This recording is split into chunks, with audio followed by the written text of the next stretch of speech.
అందరికీ నమస్కారం. అబ్కీ బార్ ఈసారి ఏం కాబోతుంది? చాలా ముఖ్యమైన విషయం. ఏం కాబోతుందంటే దేంట్లో, రాజకీయంగానా లేకపోతే దేంట్లో అంటే రాజకీయంగా ముఖ్యంగా కేంద్రంలో ఏ పార్టీ అధికారంలోకి వస్తుందనేది ఒక $1 మిలియన్ ప్రశ్న. కారణం ఏంటంటే రోజు రోజుకి రాజకీయ వ్యవస్థలో అనేక మార్పులు వస్తూ ఉన్నాయి. హస్తవాసి ఎంత దూరం పోయింది? అసలు మోడీ మేనియా ఈ సోషల్ మీడియాలో చెప్పే మాటలు చూస్తుంటే 370 సీట్లు మోడీకి వచ్చేసినట్టే, 400 సీట్లకు వాళ్ళు ట్రై చేస్తున్నారు అనేది మనం వింటున్నాం. అయితే గతంలో 2004వ సంవత్సరంలో కూడా అప్పటికి సుమారు 6 సంవత్సరాలు వాజ్పేయి గారి ప్రభుత్వం నడిపి మరి ఎంతో పేరు ప్రఖ్యాతులతోటి ఖచ్చితంగా మళ్లీ వాళ్ళు వస్తారనే సందర్భంలో సోనియా గాంధీ గారి ప్రవేశం, కాంగ్రెస్ పార్టీ ఒక కూటమిగా తయారయ్యి మరి కేంద్రంలో 6 ఏళ్ల పాటు దూరంగా ఉన్న కాంగ్రెస్ సోనియా గాంధీ గారి నాయకత్వంతో అత్యధిక ఓట్ల మెజార్టీతో గెలవడం జరిగింది. తర్వాత 10 సంవత్సరాల పాటు ఎన్డీఏ 1, ఎన్డీఏ 2 ప్రభుత్వాలు, దాని తదనంతరం మోడీ గారు అత్యధినాయగా అంటూ లేదా నల్ల డబ్బు వెతికి తీసుకొస్తానని, ఇంకా ప్రజాస్వామ్యం కూని అయిందని అనేక విషయాలు చెప్తూ అధికారంలోకి వచ్చి 10 సంవత్సరాలు అయిపోయింది. ఇప్పుడు మోడీ మేనియా తోటి సోషల్ మీడియా ఆయన ప్రధానమంత్రి మూడోసారి ఖచ్చితంగా అవుతారు, మోడీ గనక గెలిస్తే ఖచ్చితంగా ఆయన ఇచ్చేదానికి ఆయన జవాబుదారీతనం ఉంటుందని చెప్పడం జరుగుతుంది. అయితే ప్రస్తుతం రాహుల్ గాంధీ గారి 2 జోడో యాత్రల తర్వాత అనేక రాష్ట్రాల్లో ముఖ్యంగా 2 ఫేజ్ ఎలక్షన్స్ అయిపోయిన తర్వాత ఇప్పుడు కొన్ని రాష్ట్రాల్లో ముఖ్యంగా ఉత్తరప్రదేశ్ కానీ, బీహార్ కానీ, కర్ణాటక కానీ, అదేవిధంగా మహారాష్ట్ర కానీ గతంలో వచ్చినన్ని సీట్లు మోడీ గారికి రాకపోవచ్చు. ఈ పరిస్థితుల్లో 370 ఖచ్చితం అనే మాటని పక్కన పెట్టి అసలు మెజార్టీతో గవర్నమెంట్ ఫామ్ చేస్తారా, లేకపోతే హస్తవాసి బాగుండి రాహుల్ గాంధీ యొక్క నాయకత్వంలో మరి కాంగ్రెస్ ప్రభుత్వం ఏర్పాటు చేస్తుందా అనేది ఒక $1 మిలియన్ ప్రశ్న. అయితే ఇండియా కూటమి కట్టి చాలా గొప్పగా పోరాటం చేస్తున్న మరి ఫ్రంట్ కి పరిస్థితి చూస్తే రాహుల్ గాంధీ నాయకత్వంలో మళ్ళా ప్రభుత్వం ఏర్పడేదానికి కొంత అవకాశం ఉంది అని మనకు తెలుస్తుంది. అయితే అప్పుడు వాజ్పేయి గారు దేశం వెలిగిపోతుందంటూ ముందుకు తీసుకొచ్చిన వినాదంతో ఇక వచ్చేస్తుంది అనుకున్నా గానీ గవర్నమెంట్ రాలేదు. కానీ ఆత్మవిశ్వాసంతో ఈ రాహుల్ గారి జోడో యాత్రలు ఖచ్చితంగా పనిచేస్తున్నాయి. కాంగ్రెస్ పార్టీ ఆంధ్ర రాష్ట్రంలో కూడా అక్కడ ముఖ్యంగా తెలుగుదేశం మరియు వైఎస్ఆర్సీపీ పార్టీలే ముఖ్యమనుకున్న ఆంధ్ర రాష్ట్రంలో కూడా మంచి మంచి నాయకుల్ని, మాజీ కలెక్టర్ రాజు గారిని నెల్లూరులో దింపడం, అట్లా బీఆర్కే నాయుడు గారిని నర్సాపురంలో దింపడం, అనేక మంది పెద్ద పెద్ద నాయకులందరూ కూడా మరి కాంగ్రెస్ పార్టీ తరఫున ముఖ్యంగా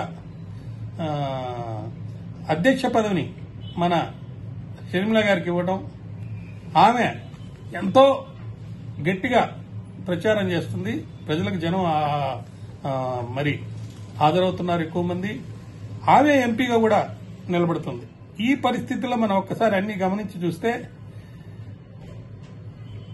ఎన్డీఏ కూటమిలో లేదా యూపీఏ 1, 2 తర్వాత ఇండియా కూటమిలో మమత గారు ఒక్క సీటు కూడా కాంగ్రెస్ కి ఇవ్వనందువల్ల మమత గారు దూరం అయ్యారు. అదేవిధంగా నితీష్ కుమార్ని బీజేపీ తీసేసుకుంది. మరి ఆర్ఎల్డీఏని ఉత్తరప్రదేశ్లో కలవకుండా చేశారు. అక్కడ ఆర్ఎల్డీఏ కాకుండా మరి సమాజ్వాదీ పార్టీతోటి జతగట్టి ఇతర కమ్యూనిస్టు పార్టీతో జతగట్టి పోరాటం చేస్తున్నారు. అక్కడక్కడ కొన్ని ఇబ్బందులు, ఢిల్లీలో సీఎం కేజ్రీవాల్ గాని, జార్ఖండ్లో హేమంత్ సోరెన్ గాని జైలు పాలైన సందర్భంగా వాళ్ళతో కూడా జతకట్టుకుని ఖచ్చితంగా ఎట్టైనా గవర్నమెంట్ ఫామ్ చేయాలని ముందుకొచ్చారు. రాజకీయంగా ఎన్నో ఒడిదుడికలున్న కాంగ్రెస్ మాత్రం ఎంతో కొంత ఆశతోటి ముందుకు సాగిపోతూ ఖచ్చితంగా గవర్నమెంట్ ఫామ్ చేస్తామని చెప్పేసి అంటున్నారు. 2019లో అప్పుడున్న పరిస్థితిలో ఛాయ్ వాలా అని చెప్పి కించపరుస్తూ మోడీని తక్కువగా అంచనా వేసుకొని తప్పకుండా గవర్నమెంట్ ఫామ్ చేస్తుందని చెప్పి అనుకున్నారు. అందువల్లే అప్పుడు చౌకీదార్ చోర్ అని చెప్పి ఒక పెద్ద నినాదం తీసుకోవడం, తర్వాత మోడీ పేరున్న వాళ్ళంతా కరప్టెడ్ అని నేను చెప్పాను అంటాం. దాని మీద రాహుల్ గాంధీకి శిక్ష వేయటం, అది సుప్రీంకోర్టులో హైకోర్టులో దానికి సంబంధించిన కేసులు జరుగుతాయి, అయితే పెండింగ్ ఉండటం మనకు తెలిసిన విషయమే. అయితే ప్రస్తుతము ఓబీసీ వాళ్ళు ఎటు మొగ్గుతున్నారు? రిజర్వేషన్లు అనేవి ఉంటాయా లేవా? రాజ్యాంగంలో మార్పులు ఉంటాయా లేవా? రాముడు దేవుడు ఆయనే మా పార్టీ అని చెప్పే బీజేపీ యొక్క నినాదాన్ని, రాముడు మాకు కూడా దేవుడే కాబట్టి మీరు రాముణ్ణి దేవుడిగా పెట్టి ముందుకెళ్తే మీరు గెలుస్తారనుకోవడం మీ పొరపాటు అని చెప్పేసి కాంగ్రెస్ వాళ్ళు చెప్పడం జరుగుతూ ఉంది. అయితే రాహుల్ గాంధీ గారు సంక్షేమ మంత్రాన్ని తీసుకున్నారు. ఆ సంక్షేమ మంత్రం ద్వారా న్యాయంగా హామీలు ఇస్తున్నాము, న్యాయ హామీలు అని చెప్పి వాటి ద్వారా ప్రజల్ని ఆకట్టుకునే దానికోసం ఎంతో కష్టపడుతున్నారు. అయితే ఎలక్ట్రో బాండ్ల విషయంలో బీజేపీ అధికారాన్ని అడ్డుకు పెట్టుకుని అధికారులని బెదిరిస్తూ, అధికారం ద్వారా కొంతమందిని బెదిరించి వాళ్ళ దగ్గర నుంచి లేకపోతే వాళ్ళకి కొంత కరప్ట్ వేస్ లో సహాయం చేసి డబ్బు ద్వారా ఎన్నికల్లో గెలిచి అధికారంలో రావాలని చూస్తున్నారని చెప్పి కాంగ్రెస్ చెప్తుంది. మరి 1 కోటి ఉద్యోగాలు ఇస్తానని చెప్పి మోదీ గారు హామీ ఇచ్చి వచ్చారు. మరి 1 కోటి ఉద్యోగాలు ఇచ్చారా లేదా అనేది అందరికీ తెలిసిన విషయమే. రైతుల విషయంలో ఏం జరుగుతుంది? ఆదాయం పెరగకపోవడం, ధరలు బండిపోవడం, ఈ అంశాల వల్ల అనేక రకాలుగా సిటిజన్స్ ఓట్లేసే వాళ్ళు వాళ్ల మీద మానసికంగా ఒక ఒత్తిడి వస్తుంది. మిజోరాంలో జరుగుతుంది ఏంటి? అక్కడ గాని లేకపోతే నార్త్ ఈస్టర్న్ స్టేట్స్ లో ముఖ్యంగా లేడీస్ నగ్నంగా ఊరేగించడం, ఉత్తరప్రదేశ్ లో బుల్డోజర్లు పెట్టి లేకపోతే దౌర్జన్యంగా కొన్ని ఆస్తుల్ని ధ్వంసం చేయటం, ప్రజాస్వామ్యం ఉందా లేదని క్వశ్చన్ చేస్తున్నారు. కొంతమంది ముద్దాయిల్ని ఏదో ఒక రూపంలో లేకపోతే నేరగాళ్ళని చెప్పి చిత్రీకరించి వాళ్ళని చంపేయటం కూడా చూస్తున్నాం.